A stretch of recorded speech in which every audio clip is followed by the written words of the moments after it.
I still remember the face of my friend dying in front of my eyes. Would that look be a resentment against me, an anger, or a sadness? I do not know the answer. I would never know forever. Sometimes the memory of that day portrays like a movie scene in my head, regardless of my will, and it feels like it is getting clearer as days go by. My psychiatrist told me that this was because of the shock, and he said he would conduct a hypnotherapy to erase my memory. In my unconscious, I imagine going back to that day to save my friend. However, despite repeating hundreds of times, I could not save him. It happened 8 years ago. This is a story of Ewan, a friend of mine who fell into a cult. He had believed in religion for a long time, but there was something off about it. Rumors say that people worship a very large snake as a god. I told him to not lie, but Ewan's face looked serious. He said everything went well after believing in that religion. One day, I couldn't resist his incessant invitation, so I followed him once. He was my best friend for 10 years, so I couldn't reject. What was the name of the religion? I couldn't remember, but one thing I do remember is that the name was not in modern language. I was shocked as soon as I entered the religion auditorium. Everyone was wearing a snake-faced mask, with their tongues sticking out. Their tongues were all split in the middle like a snake. But that day happened to be the day of an important ritual, which was the day of worship to the snake god. The cult leader came into the auditorium, and the believers frantically made the sound of snakes. I was shocked and got horrified to see Ewan was also hissing like crazy. A moment went by, and the believers gave something to the leader. Someone gave a snake-shaped gold. Someone else gave huge bundles of money, and someone even brought a deer that they had caught themselves. When it was Ewan's turn, I was confused because his hands were empty. However, when the leader stood in front of him, Ewan pushed me towards the leader.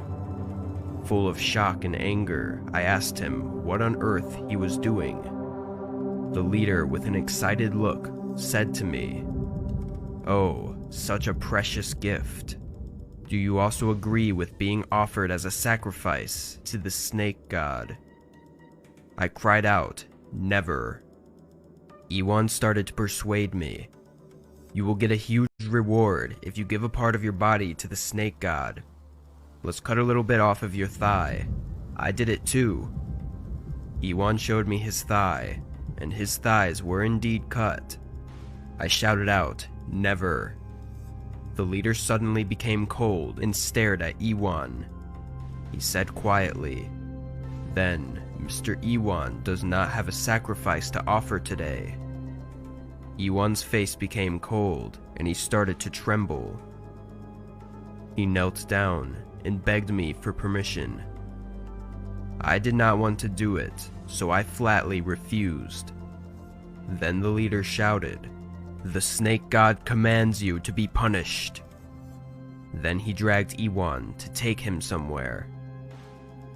I followed him, yelling to let him go, but I couldn't help him because the believers stopped me. Ewan screamed and grappled, yet they did not let him go. They took him somewhere far away and reached a huge cage. And inside the cage, there was a large snake coiled up that seemed to be more than 5 meters long. Ewan screamed, but the believers threw Ewan into the cage. In shock, I asked what they were doing, to which the leader replied, "The snake god will decide whether to punish him or to forgive him. We shall see his will." Soon after, the huge snake started to wind round Ewan's body. He screamed for help, and his eyes met mine. He looked at me and opened his mouth as if he was trying to tell me, but he couldn't speak. The snake was around his body completely, and I could hear a sound like crackling bones. I cried out and screamed, but I was kicked out by the believers. In such shock and horror, I called the police. The police arrived, but they were stopped by the leader and his believers. It took a while for the police to arrest them. When the police tried to find Iwan, he was nowhere to be found. However, the body of the snake was quite swollen. After the investigation, the police confirmed that Iwan was eaten by the snake. The leader and his believers were put in jail. It turned out that the leader actually fed not only Iwan, but also numerous people to the snake. I still cannot forget the eyes of dying Iwan, and I still have nightmares. In my nightmare, it is not Iwan, but me being winded up to death by the snake, and the feeling is so vivid as if it were real. Even today, my bed was soaked with my sweat, and the disgusting smell I felt in my dreams remained in my nose. When will this nightmare be over?